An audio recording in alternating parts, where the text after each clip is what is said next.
Obviously, the elephant in the room, you know, hard not to address the video that I made yesterday, the announcement that 100 Thieves Esports made yesterday regarding the Valorant roster. Parting ways with Baby J and Eccles. Moving forward with Bang and JC Stanny. I know that probably came as a surprise to everybody, but pretty much all the things that I had to say about it, I've mentioned in the Twitter video. So if you hadn't seen it there, you should go watch it. I mean, look, guys, this shit's never fun, man. I mean, plain and simple. It's like, I really hope. I mean, I don't expect the broader esports ecosystem and all the people that, you know, make up this community to know me very well. But for the people that watch my stream or have been watching my videos, hopefully the years or however long you've spent with me is a reflection of the character that I have as a individual, not only professionally and personally. I don't want to send people away from the roster. I don't want to release individuals, you know, when they're a part of 100 Thieves. It's like probably the least favorite part of my job. If I had to boil it down, it's probably the one thing that I hate the most, because I've been there before, man. I've experienced this shit myself firsthand. I'm not one of these fucking NBA owners that, there's nothing wrong with NBA owners. I know this isn't the NBA, but even other esports organizations, you've got a couple that are led by former players, a few actually, but many that aren't. And so my real world experience, man, I've been dropped from teams. I've had the rug pulled out from underneath me. I've gone through it when there was no money involved, you know? So I've been there. I don't take pleasure in it. It's not something I ever want to do. But at the end of the day, you got to make progress. You need to evolve. You need to put the health of the team first and make decisions that will hopefully impact your success for the long term. And that's something we had to do. Now, for everybody that people love drama, I agree. I agree with that. But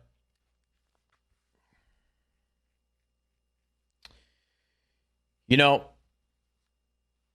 everybody has an opinion on our roster. Everybody's going to have their own thoughts and their own opinions. Like, there's no denying that. There's nothing I can do to help that. If anything, the fact that so many people have an opinion about our roster means that they're interested or they're entertained by, you know, what we're doing over here in some way or another, which is a good thing. You know, I always say all press is good press. But, you know, when we have attention like this on us, I never want it to be about releasing players and bringing new players on. But here we are. So, listen, I know that a lot of these backseat GMs and a lot of the people that look at our roster, hindsight's 2020. A lot of you guys suggesting players that are a part of other teams that we could have signed in the past. This roster could have looked very different a few months ago. It really could have. And I'm not going to get into the details of that and talk about specific individuals and players, but a lot of people on Reddit and social media don't understand the time and effort that our program has invested in trying to source the right talent that fits with our roster the best. And I think a lot of people think that we're asleep at the wheel, but in any case, I don't believe that to be true. Obviously, I'm not in the weeds, you know, coaching this team or making every single decision about who we should pick up and who we should release. But I have a very large impact on those decisions. And there was a lot of things that we did in the offseason and a lot of different roster compositions that just did not come to fruition. You know, like, I'll tell you this. You guys got to... I've told this to the players, man. I have. I want nothing more in this world to have the best Valorant team in the entire world. I really do.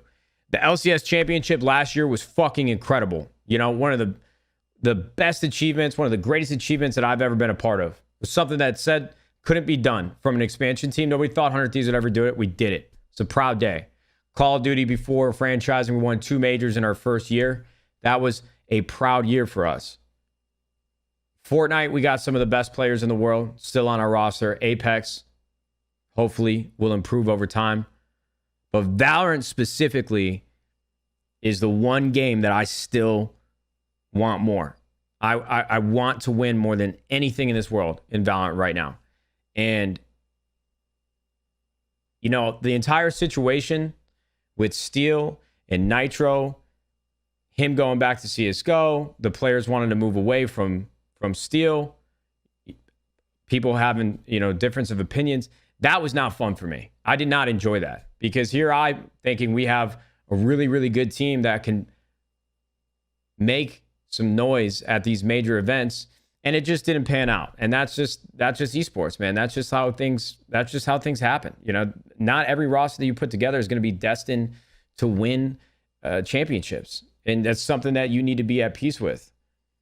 And over this offseason, we had like 3 or 4 months to try to put together the best damn team that we could possibly put together. And there are a lot of iterations of this roster that you guys will never see. You'll never know that almost potentially happened. And so when you bring up people like Cryo and Xander, it's like, why didn't you sign those guys? Why didn't you pick up Cryo and Xander? Those guys are fucking incredible players. I don't think anybody had any idea how good they would be. And I know this Xander guy said that there was an opportunity for us to sign them. Trust me, man. If I knew what was going to happen and how good those players would have been, it would have made an easier decision for us. I don't know how the roles would have panned out. You know, those are things like I can't sit here and make hypothetical promises that we would have pulled the trigger on those 2 players. But there were other potential opportunities that we were pursuing that just did not pan out for many different reasons. Whether it was contracts, whether it was players coming over from CSGO that said they were going to, that didn't end up doing that. It was a culmination of a lot of things that just did not go our way. And then we were pleasantly surprised with the trials that we went through with Baby J and Eccles. I think the team had a lot of confidence. You know, I'm envious, really, of Valorant and the ability to trial players because you don't get that very often in Call of Duty back in the day, maybe, you know, 2012, 2013, when you had an opportunity to do those things. You get to scrim with players before you sign them. That was very helpful. It doesn't happen as much anymore across a lot of different games, but in Valorant, you get to trial players. And from everything that we saw and the options that we had, Baby J and Eccles seemed like they were the best fit for that team at the time. And you guys need to understand that you can only learn so much about each other in such a short period of time. And a lot of times, things that aren't going well or things that might not go well in the future, they don't peek their head through it, and the light doesn't shine on those issues that you're going to have until the players settle in, get past the honeymoon phase, and really backs against the wall dealing with tough situations. And so it just wasn't going to work out. The team just didn't feel as if that lineup of players was going to be able to compete at the level that they want to compete at. So it's not an easy thing, man. It's not an easy job.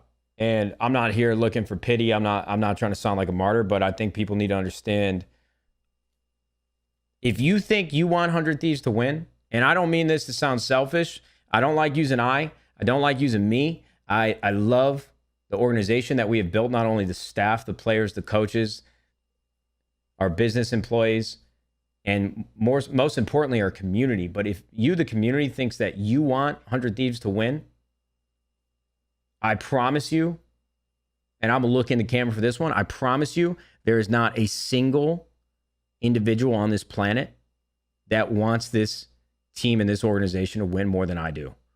And that's the only time you're ever going to hear me sound selfish. At least, hopefully. You know, I got an ego. I can be an asshole sometimes. But I want to win more than I want to fucking breathe. And I know that's cliche, but I'm trying to convey the point. I want this team to succeed, and nothing is going to stop us in putting the right people together, no matter Valorant, League of Legends, Call of Duty, Apex, Fortnite, to ensure that we have the best opportunity for that to happen. So That's all I wanted to say. I didn't even plan on talking about this, but you just have so many people on Twitter that they talk in absolutes. Everybody in this community talks in absolutes. Like, they know what happens behind the scenes. Like, they know what players we were talking to in the offseason. They know how the team was playing in scrims. It's just, I know everybody's entitled to an opinion, but, and at this point, you know, with some of the things that we've tripped over, I can understand why some people think that we don't know what we're doing. But I take a lot of pride in this organization and the things that we do publicly. And if you've been riding with us this long and you're still supporting today, just give us some time. I'm excited to see what happens with Bang and JC Standing. We'll see what can happen.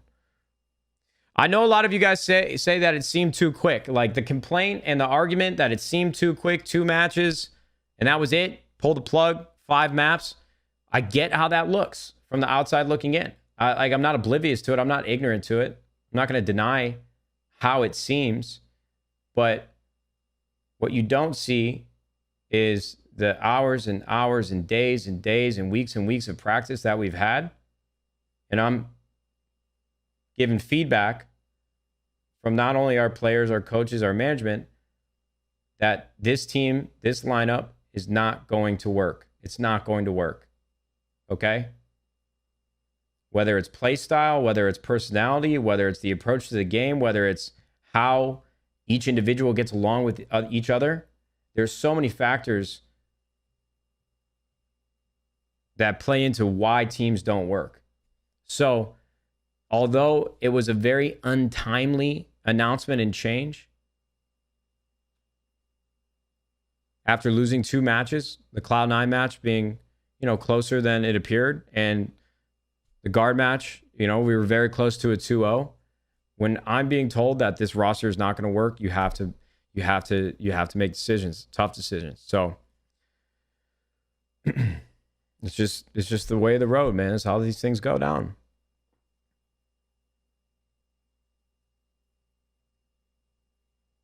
The 13-0 was the nail in the coffin. No, listen, the 13-0 was not the nail in the coffin. I was incredibly fucking pissed off when we lost 13-0. Don't get me wrong. I mean, I was livid. My blood pressure skyrocketed. I wanted to kill our head of esports, who is an incredible human being. I love that man to death, and I think he has done a phenomenal job for 100 Thieves. But my emotions run high. I'm a very emotional person. So my knee-jerk reaction was to be really fucking mad at our head of esports. How could this happen? And 2, just to tweet. I want people to know that I care. And maybe I shouldn't tweet the way that I do, but I'm an emotional person. I want this team to succeed. So there was no ramifications, though, for the players or the repercussions that I had for the players. I just want them to win. I'm a fan. I'm a fan of this team. Just so happens that I'm part of the organization, but I'm a fan first in a lot of ways. At least when it comes to watching the matches. That's why you don't really see me do watch parties, dude. I did a watch party once with Cloud9, and I hated every second of it because I had to sit here and like take it on the chin. When in all actuality, when we're losing, I'm fucking living. I'm basically like punching walls. I'm a psychopath. But them losing 13-0, although I was incredibly upset and disappointed and frustrated, was not the reason why we sent the players on their way. Whether you believe that or not is up to you. It's your own prerogative. I'll let you do that decision making. Either way, it doesn't matter to me. But that was not why the trigger was pulled.